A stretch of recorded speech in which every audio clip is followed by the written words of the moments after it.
Greetings from a new month. We're into March. That means that we're episode 60 of Three Things with Ian. And I'm delighted to be back in the studio chair here today to talk about three new things with you. We're going to talk about Malcolm Gladwell. He was everywhere 20 years ago. Apparently he's back. We're going to talk about nostalgia, kind of why we're always drawn to nostalgia, why it's such a compelling topic, and then I will share with you some of my thoughts on old video games and why, even though so many are terrible, we still harbor such fond memories for them. So let's dive in. First thing, think back 20 years ago. Okay, very different world. We were on the iPhone 1 or 2, I don't know. Social media was something very different. Malcolm Gladwell, though, was everywhere. He was the it guy. Malcolm Gladwell, for those that don't know, this will be a weird topic for those that don't know, wildly popular author, provocateur, basically a storyteller. He liked to challenge conventional wisdom with these sort of truisms. He would weave in, why New York crime rates are so low, or he would talk about abortion, or he'd talk about different things, and he would always bring it back to social phenomena and social occurrence. And I was thinking to myself, it's interesting when an author becomes sort of transcends the you're just an author kind of trope, right? Become more of a celebrity, somebody that you recognize. A lot of authors, you don't know what they look like, right? There's the picture on the back of the book, but they don't go on talk shows. They're not on that big circuit kind of showbiz type of deal. But Malcolm Gladwell and kind of Michael Lewis, who also wrote a ton of books that sort of talked about simple things in interesting ways, from Wall Street to big banks to Moneyball to baseball. So Gladwell and Lewis are kind of the two archetypes of like authors that transcended the pages of the books. And I was thinking to myself, because Malcolm Gladwell's book, he has Revenge of the Tipping Point. So The Tipping Point was one of his first books. And essentially, it talked about the fact that complex social sort of science concepts can be broken down very simply, and that a few individuals have the ability to kind of transcend and move the markets and move social movements. The first chapter of Revenge of the Tipping Point talks about bank robberies, how in LA there was a huge resurgence of bank robberies. It was like 2,400 bank robberies in a year, and how in New York City, a very similar, in some ways, type of city, there was a prolific bank robber and no one followed in his footsteps. So I just started reading Revenge of the Tipping Point. I do think what makes Malcolm Gladwell interesting is that he's a good story writer. He writes compelling, complex ideas into captivating narratives. He's very accessible. He challenges conventional wisdom. We love that. We think we don't love it, but we do like the person that kind of says, no, I'm going to buck the trend. I'm going to challenge commonly held beliefs. He presents counterintuitive arguments that speak curiosity and encourage critical thinking, which I think is great. And so I just this morning was reminded when I was looking back and Googling Malcolm Gladwell just how omnipresent he was when his books came out.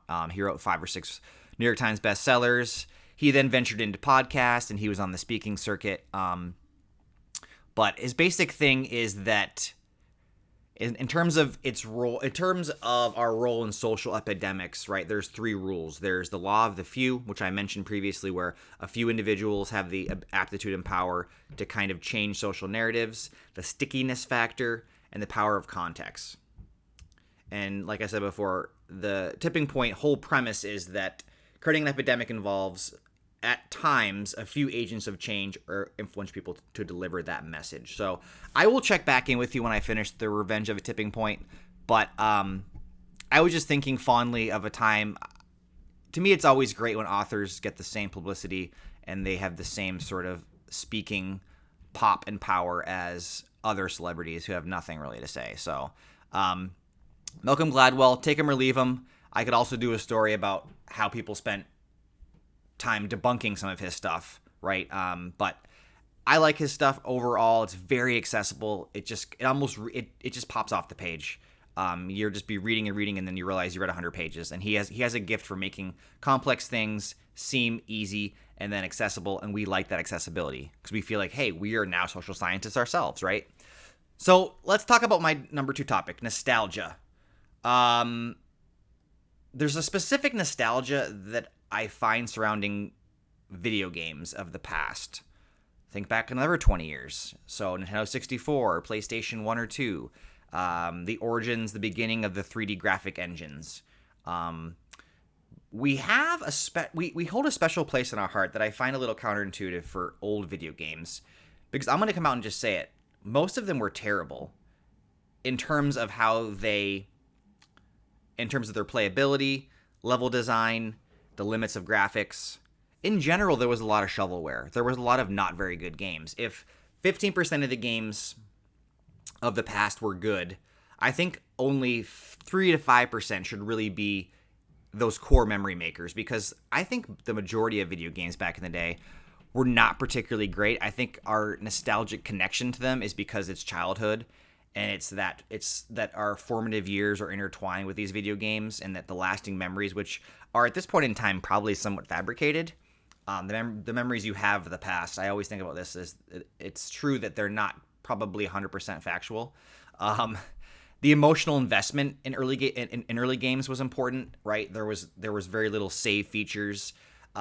You had to really grind, and you had to kind of repeat and repeat and repeat. And there was the crushing defeat, and then that feeling of bliss when you finally got past that level that you played 35 times, right? I do think that level of engagement does foster a deeper connection.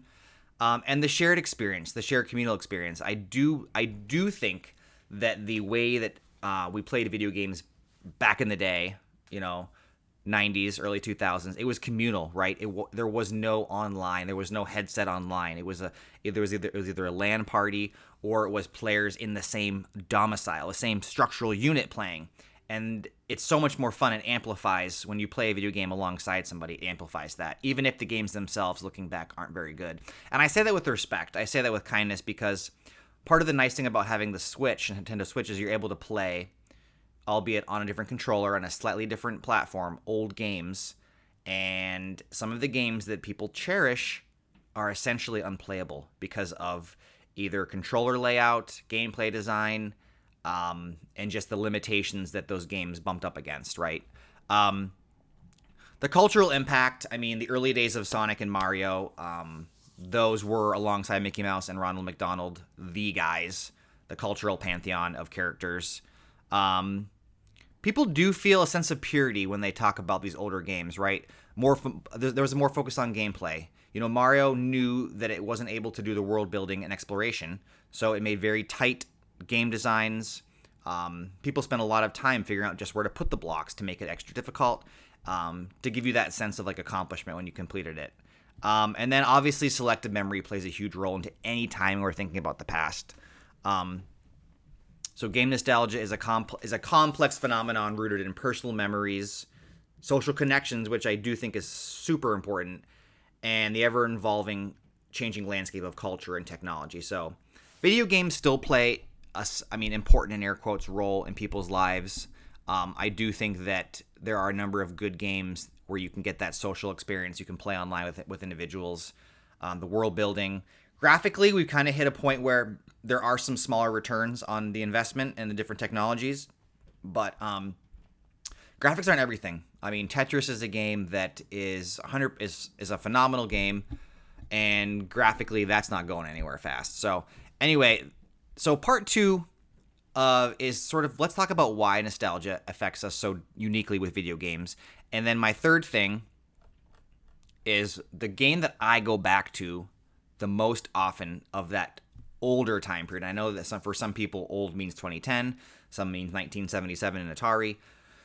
Mario Golf 64 remains an extremely accessible game, right? You can jump in within 20 minutes. You understand the mechanics. It's complex enough, though, that for the advanced players, there's a return on investment with the spinning and the different power shots and the curvatures of the actual shooting. It's fun. There's cool characters. I wish there was more maps. There's only 6 18-hole courses, but that was the limitation of the time in terms of the memory. But Mario Golf 64 is just a fun, well-constructed game that holds up well to this time. So I could name a couple other games that I like. I played Sonic 2 last night a little bit.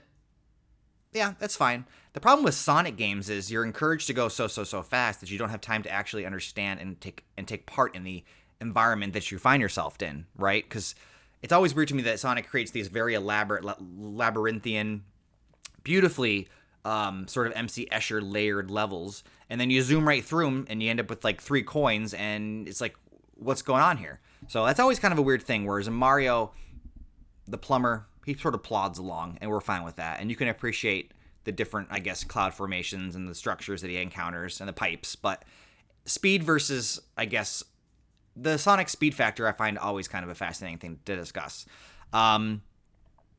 Before I leave you, I would like to say that Diana Taurasi, the 6-time gold medal winner, the most gold medals for any Olympiad, male or women basketball player, she's retiring after arguably the greatest WNBA career. Diana Taurasi, 42 years old. We owe a lot of the current popularity of the WNBA owes a lot to her. I wish her the best in her retirement. I just wanted to make sure that I gave equal airtime to both the men and women basketball players of today. So that's the episode. Malcolm Gladwell, love him or hate him. Michael Lewis, love him or hate him. They're everywhere. I think that they do rise. I think that even though they may not be the most preeminent authors of our time, I think they're interesting and they're worth discussion. And I think people reading in general is a good thing. So anyway, let's talk. We talked about Michael Lewis and Malcolm Gladwell, the tipping point. We talked about nostalgia and why nostalgic video games are so important to us. They hold that special power in our hearts. And I gave you my all-time favorite feel-good vintage, in air quotes, video game. I will see you guys tomorrow. Take care.